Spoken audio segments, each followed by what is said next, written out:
Today is the Trans Day of Remembrance. Because of what's happening in the world, we can't join together today. So I wanted to make this video and join in with everyone around the world who's marking this day.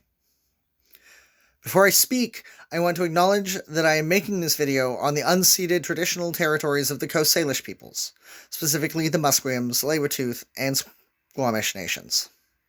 I also want to acknowledge that I'm a white-skinned transgender man, and as such, I enjoy privileges that many of my siblings are denied. I encourage you to seek out other, more marginalized voices than my own and listen to them, as they will be able to speak to things that I will never know. This is one of the worst years that we've seen in a long time. Depending on where you get your numbers, we've lost somewhere between 36 and 51 transgender people just in the US. The majority of these people, the overwhelming majority of these people, are trans women of color. Worldwide, nearly 400 trans people have lost their lives. The most horrifying part isn't the numbers. It's not knowing how many trans people actually died this year. Because in many cases, murdered trans people are misgendered, not reported, or otherwise missed. For most trans people, I think the not knowing is what hurts the most. It's the firm realization that our lives may become expendable, insignificant. That all the passion and the power that we pour into our journeys will just disappear. But I swear it won't always. It may seem an impossible goal, but I'm here to tell you that we are moving towards that goal, even if that motion is so slow that we can barely discern it. I've been involved in this community for over 20 years now. When I look back over the years, I see where things have changed, where they are changing. Every year brings some new victory, even if we're too overwhelmed to see it. And yes, there are challenges. There are setbacks. Hate and harassment follows transgender people everywhere they go, even in the most secure of settings. But each year we move forward. And so today, I look back and I remember the days gone by.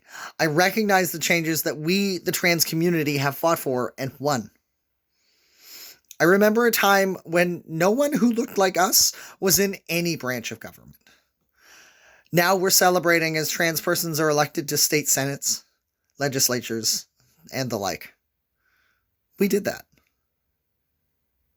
I remember a time when my region had no comprehensive health unit for trans people. Now we have a robust unit stocked by community members, connecting us to nearly 30 surgeons who are doing gender-confirming surgeries in our province. We did that. I remember a time when conversion therapy was not challenged by the courts or by the government.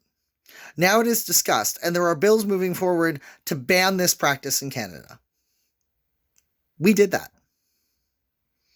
I remember a time when Canadian transgender persons' legal rights were next to non-existent, called into question at every turn, fought about and denied again and again.